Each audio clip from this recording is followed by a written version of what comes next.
Hey everybody, welcome to the Health Corner, where we talk about health, wellness, clean eating, and life. Remember, if you're new here, hit that subscribe button, throw up those thumbs, and if you like today's video, leave a comment below. Now we're going to pick up right where we left off on part 2 of our vlog, and we're going to pick up on part 3. Now this one's a little bit longer, I apologize. I just couldn't find a good point to cut it into another episode, so I just figured I would put it all together. And this will be part 3 of the vlog where we're going to kind of look at where I came from, the avocado farm that I grew up at, and the ranch. And I hope you guys enjoy. Here we are, day 2 on the trip, and we're going to get packed. We're heading out to Marina Del Rey again, which is about 90 miles from where we are now. So back in the car, back to drive. We're going to do breakfast with JD's dad, my father-in-law. So it's pretty good. I mean, it's always nice to see them, and we never get to see them probably enough on these trips, so it's good to go spend some time with them. And then we'll come, but since we're kind of running late, which is also not uncommon, we'll have to come back here to see me get all of our stuff and then head out to the ranch, which is just about 7 or 8 miles from here, so it's actually pretty close. Because what I've got ahead of me is trying to figure out how to put all the diapers into my little car. So I've got all this, plus my big bag and my little bags, all of that has to fit into this little guy. Luckily he's got some trunk space, but that's gonna be our challenge. So we'll see if we can get it all done. Well, we're in Marina Del Rey. Ocean behind us, beautiful area. Now we're off to breakfast. Okay, well, we've made it to Marina Del Rey and back. Had a nice little breakfast.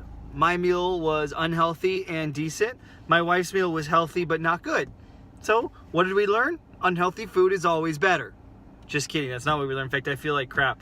Well, my stomach was bothering me a little bit. But anyway, so we're back to the house. We're gonna try to figure out how we're gonna get the rest of those diapers into this little car.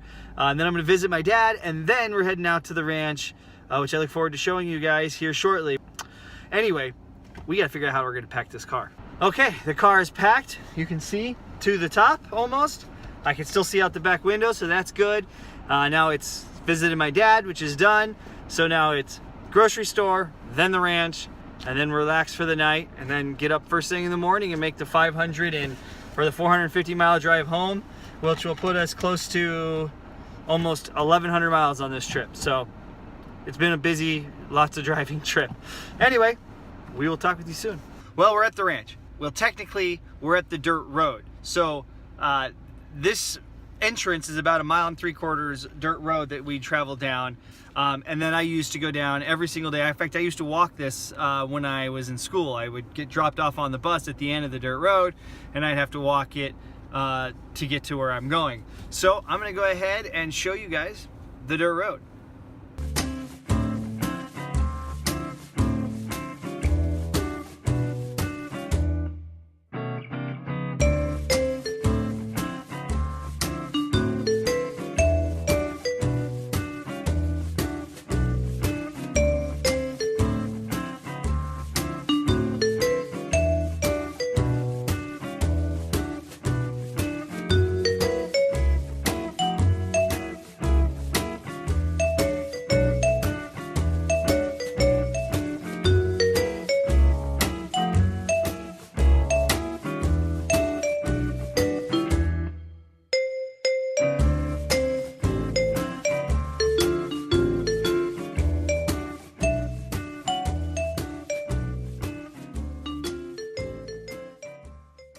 Well, we've made it to the ranch. That was the long entrance. So I used to drive that twice a day, most days. And then when I was a kid, I used to walk that road. Sometimes I'd get picked up. It just depended. But that was the long entrance. So here we're actually, this first house that we came to is actually my sister's house. And so this is where we stay. And then I'll take you over to where I actually grew up, and my mom's house, and my stepdad's house where I grew up and lived in. But we spent most of my time right here at this house. So my sister lives close to Mom's, so we're gonna be able to walk, and we're just gonna walk over there, and I'll show you guys some stuff on the way. So behind me, you can see the lake. I actually used to water ski in that lake when I weighed 120 pounds, soaking wet. We had a rave runner that we can go in there, and I'd actually ski and kneeboard and play back there. But then the fish got too big, and I didn't like it as much. So we're walking on our way over. I'll show you guys a couple more things. This here's our water wheel. All those rocks were manually placed. A nice big tree. And you can see there's avocados in this tree here. Avocados. And this is a whole orchard of avocados. You can see them, they're pretty much everywhere. As a kid, I actually a couple times helped harvest the avocados. It is a horrible job. It's a lot of work. It's dirty, and there's spiders in these trees. And I've definitely harvested my share of avocados. And behind me here again, like I said, this is a water wheel that we built. And we took all those rocks you see, we brought up from the river bottom, which is where basically all the water that flows out of the city goes down the river bottom and into the ocean.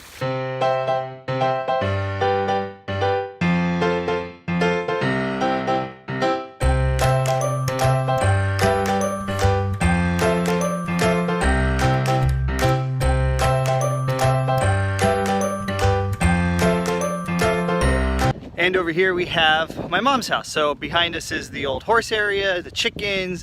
I'll possibly show you guys that a bit later. But up here is the house.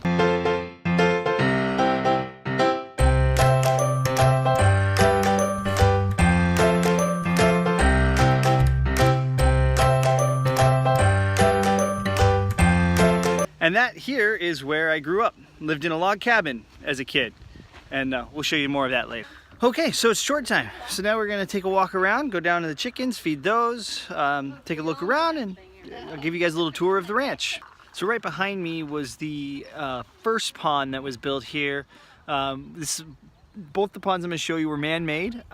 We actually took and used the heavy equipment, and we dug out the holes, and we built it so you can see over here. This was the small pond that we call it. Back in the day, we used to swim in it. In fact, there's a funny story about how I used to have a basketball hoop when we were playing horse, and loser had to swim across this and without any clothes on, you know, typical high school stuff. But you can see behind us, that's this first pond, and that was our small pond. So now we're heading down to the chicken area, which is where we actually, you know, have the chickens and the horses. And here's our little fire pit area. So there's our little fire pit. And we've got some avocado trees here. Now these trees used to be actually used to be pine trees. So you can see over here, these are some of what's left of the pine trees. And actually the decking around the log cabin up there, which I'll show you later, is actually made with the pine trees that we cut down. But the trees got too big early on. We used to have these big Christmas parties where people would come out and could cut their own Christmas trees during the Christmas party. But they got too big and became too much of a fire danger, and so they eventually were replaced with the avocado trees. Here you can see where the rest of the pine trees went from the pine forest, and I'll kind of go up here and see. Now behind me, this here is the bigger lake that was also handmade, and this is the one I used to ski in. In fact, I used to ski behind this guy, but he's been retired, as you can tell. Probably couldn't pull me even today or when I was 120 pounds. Behind me here are our chickens. So I think more for amusement than eggs, but they do lay some. So my stepdad has quite a bit of heavy equipment, and behind me is this big red barn that he built. Everything you see at the ranch is hand built. So whether it's all work that my stepdad and stepbrothers, a little bit me, although to be fair, I kind of suck at working. I mostly like to play with sticks and throw rocks and have not work. If I could avoid it, I did. But many others did a lot of work out here. So everything you see, from the grass that's on the ground to the trees to the barns, is all hand built and been done by my stepdad. When we first moved here, when they first moved here back in the early 80s, this was just dirt and weeds. And so everything you see here has been added or put here by either my stepdad or stepbrothers, and or even my sisters and myself and my mom. So that's basically, this has been a lot of work, but it's also a pretty awesome place. And you know, growing up here was a lot of chores and a lot of work to be done, but it was a lot of fun. So here behind me, this is the Wabco. or the earth mover. We use this when we were building our ponds. My stepbrother Teddy mostly drives this, and you know, this is great for picking up large amounts of dirt and moving them to other locations. We've used this quite a bit, and so we used it when we were building our ponds, when they were building, you know, pretty much everything out here. This has been one of the more commonly used. Somewhere around here, and I'll try to find it, is the bulldozer. That's also been used. Behind me on this side here is a backhoe, or no, I think that, no, that's the Wabco. This is the backhoe. So you can see here, most of the pieces of equipment they need a little work before firing up, but once they fire up, they run like a beast. Over here, this is the horse area now. Unfortunately, there are no more horses. Various things have occurred to lead to this, but the horses are not here anymore. But the city still stands. Now, this was the main set of my Western film I made, The Rambler and Outlaws Opus, that I mentioned earlier. And so this is a pretty cool little city. Once I get out of the sun, you can see it. So that was actually, we used to host horse shows, and that was the announcer's booth that I used to work in. This is actually the general store. It was more of like where we would sign up people. It actually is kind of more of a facade. This is actually a tack room that we call the bank. This here is a feed room, that's the jail. And then this is the House of Joy, which is also a tack room. And then this very last one is the hay room. So this is where all the hay is stored, was stored for the horses. So I wasn't much into horses personally. I had some bad experiences, and you know, I was kicked in the face. Actually, you can kind of see. So you can see I've got the scar right here. And that was from a horse. I got kicked in the head when I was about 4, maybe 3.5. It was a bad experience. And after that, I just never got along with horses. You know, I tried riding a couple times, but just wasn't for me. But my sisters both rode, my stepdad rode, my brothers rode. So this is a big part of the life. And so now this is what's left, is this awesome little city. And this here is the old water truck. Actually was used on a movie set. Not in the best of condition, not even sure it runs anymore. Who needs doors? At least it has seats, guarantee the brakes don't work if it does run. This one probably hasn't ran in a while. It was retired from a movie set and somehow ended up here. But it's a cool little piece of equipment. A couple tractors. Normally in here is where we have our bulldozer, so it must be out somewhere. And then we have our grader and some other old pieces of equipment on that side. And again, as you can see, you just have avocados. In fact, I'll probably lay in some drone footage of all the avocados. Cool. Well, anyway, that's, you know, with the exception of just avocado trees everywhere else, and there's some stuff further down that direction that's, you know, more avocado trees, and there's some, we got the pond in Christy's house over on the other side, and I'll try to throw, I have some drone footage of the overhead that I'll try to throw into this. But you can see that's basically where I grew up and spent a large portion of my time. You know, as a kid, it was great riding bikes around in the dirt, and there was a lot of chores always. In fact, speaking of chores, all the grass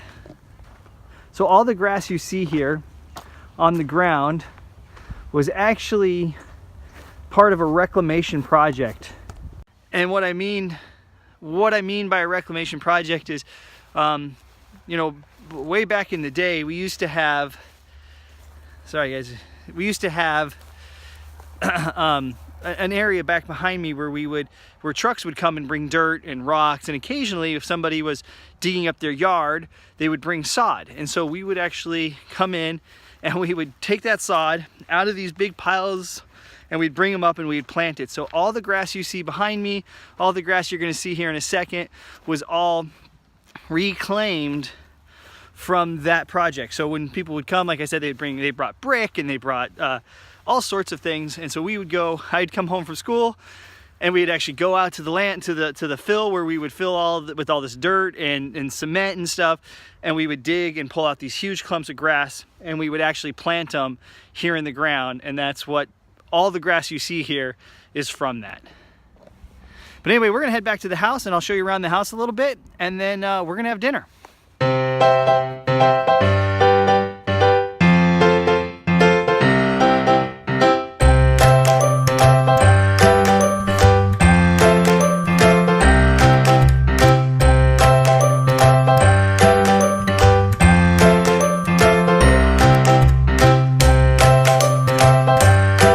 so here we are at the house. I want to take you guys around. So this is a new project that my stepdad has done. Again, remember, everything was just dirt here when they first moved in. So the log cabin my stepdad and the family built, I wasn't around then. I was still, I don't even know if I was born then. But what you see behind me, and what I'll show you here. So this is the porch area. And all of these beams were actually from the Christmas tree orchard prior to us cutting it all down. And then we even have more avocados in the back of the house. And then you can see, and this porch goes all the way around.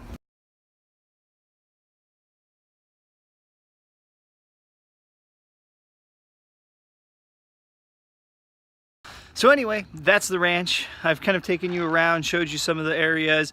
It's been a lot of fun growing up here, and it was a lot of work and a lot of chores, but in the end it made me who I am today, and certainly thankful for that. So now we're gonna have dinner. It's not gonna be a clean meal. I'm actually making a casserole, or it's kind of like a chicken Alfredo. It's like a farfalle noodle with chicken and Alfredo sauce and cream of mushroom, super fattening. Very yummy. It's got cheese on top. I look forward to getting home though, to be honest. This week has been a lot. It's been a lot of bad food, some alcohol. There's gonna be probably a little more alcohol tonight. So needless to say, my body is kind of in shock right now from everything, and I certainly look forward to feeling better. So I'm gonna go home, and when I get home, I'll wrap this up, and we'll kind of show you the drive tomorrow a little more, since it'll be daytime. We're gonna leave first thing in the morning. But otherwise, yeah, you know, it's time to make some dinner and have a nice night with the family, enjoy their company, and then head home tomorrow. Another 450-mile drive, hopefully with very little traffic. So until next time, make sure you're making smart eating decisions. So it's 7 in the morning, and we are about to make our drive home. Gotta get gas, do the normal routine, probably coffee. Very excited, I'm happy to be here. It was fun. I miss everybody, wish you could stay longer. But I'm happy to get home because I need to get back to the program, get my shit back together, because this has been a failure of a week food-wise, and drinking and all of that stuff. So I definitely look forward to getting home and cleaning my act up. So anyway, we got a long drive ahead. Okay, so we've crossed the border. We're in Arizona. I've got about 170 miles left on the trip, which, like I said, will take me to about 1,100 miles in total. I feel like I've spent more time in this car than I have outside the car. But it is what it is. It's been a long weekend, a lot of fun. Look forward to getting home. I've just got the final push in the last 170 or so miles to go, and then we'll be home.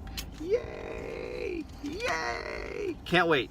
Well, we are home. Now it's time to unload, but home sweet home, and it is so nice. So nice to be home.